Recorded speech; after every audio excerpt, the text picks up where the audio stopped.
So hello everyone's, আশা করি সবাই ভালো আছেন। আমিও ভালো আছি আপনাদের দোয়ায়। তো আজকে আবার পুনরায় চলে আসলাম আপনাদের মাঝে একটা নতুন ব্লগ ভিডিও নিয়ে। হ্যাঁ, দেখতে পারতেছেন আমি কিন্তু ভ্যানে ঘোরাঘুরি করতেছি। আমার ওয়াইফ, আমার দাদি, আমার মাইয়া, আমার শালি। হ্যাঁ, আমরা কিন্তু চারজন, মোট 5 জন বের হয়ে পড়েছি।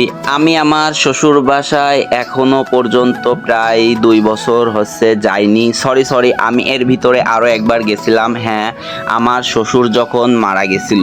হ্যাঁ, ঠিকই শুনেছেন, আমার শ্বশুর মারা গেছে প্রায় 8 মাস আগে। আমার শ্বশুর মারা যাওয়ার সময় আমি গেছিলাম ওখানে। তখন আমি অনেকই অসুস্থ, আর আমি মোটামুটি সুস্থ হওয়ার পরে এই প্রথম আমি আমার শ্বশুর বাসায় গেলাম। আর এটা যে জায়গাটা দেখতে পারতেছেন, এটা কিন্তু খ্রিস্টানদের একটা বলেন কবরস্থান বলেন বা ওরা যেটা বলে ওইটা। আর ভিউটা কিন্তু অনেক সুন্দর, জায়গাটা কিন্তু অনেক সুন্দর। আর খ্রিস্টানদের মনে করেন যে এটা হচ্ছে কবর টবর দেয়, এই জায়গাটাই দেয় কিন্তু তারা। আর তাদের পরিবেশটা কিন্তু আর কি বলবো, তারা পরিপাটিই থাকে। আমরা যেহেতু ওখানে গেছি, তারপরে বুঝতে পারলাম যে ওই জায়গাটা কেমন। আমার কিন্তু মাঝে মাঝে মনে হচ্ছে যে আমি গ্রামে আসছি নাকি আমি শহরে চলে আসছি।